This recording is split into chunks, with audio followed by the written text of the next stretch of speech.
एक महिला यहाँ बैठी हुई है जिसने पत्र में लिखा 5 साल तक हमने संतान का इंतजार करा पर संतान नहीं हुई। 10 साल निकल गए, संतान नहीं हुई। 14 साल निकल गए, संतान का सुख नहीं हुआ। लोग अपशब्द कहते थे। मैं रायपुर गुड़ियारी से आई हूं। श्रीमती पुनेश्वरी साहू, पति प्रमोद कुमार साहू, मगर रोड, कुरुद। इन्होंने गुड़ियारी की कथा सुनी थी। रहने वाले ये मगर रोड कुरुद के हैं।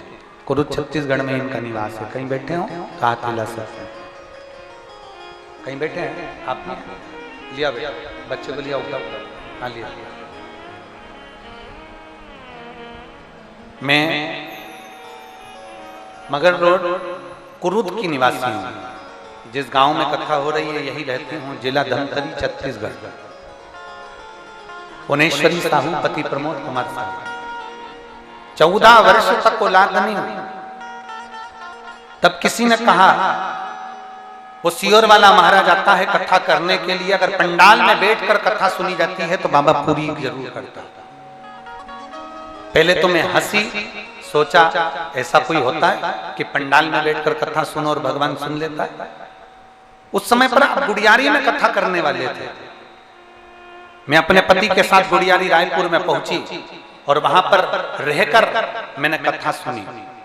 गुरुदेव, सत्य मायने में बताऊं ना, शुरू में चली गई और बीच में मुझे वापस जाना पड़ा। पर आप कहते हो कथा का जो छठा दिन होता है वो शिवरात्रि होती है। जो मांगते हैं देवाधिदेव महादेव 7वें दिन पूरी करते हैं। मैं भी 6ठे दिन की रात्रि को वहां पहुंची, 7वें दिन की कथा पूरी सुनी। 6ठे रात्रि का मैंने जागरण करा, 7वें दिन की कथा सुनी और बाबा की मिट्टी को अपने गर्भ पर लगा कर आ गई कि बाबा अब मेरा गर्भ 14 साल से नहीं ठहरा, डॉक्टरों ने भी हाथ ऊंचे कर दिया, अब संतान आप देना। और बाबा को प्रणाम कर कर वापिस आई। 3 महीना बीता और बाबा की ऐसी कृपा हुई कि मेरा गर्भ ठहरा। और बाबा की कृपा से मैंने सीहोर जाकर नमन करा, कंकर शंकर की धरा से कंकर भी लेकर आई और बाबा की कृपा से मेरे यहाँ संतान की प्राप्ति हुई। मैं क्या वर्णन करूं गुरुदेव। पहले ऐसा लगा कि गर्भ ठहर गया, बाद में दिखाया तो गर्भस्थ नहीं था। फिर वापस बाबा से प्रार्थना करी, तब बाबा की कृपा हुई और मेरे घर में संतान की प्राप्ति हुई। 14 साल के बाद मुझे घर में औलाद हुई।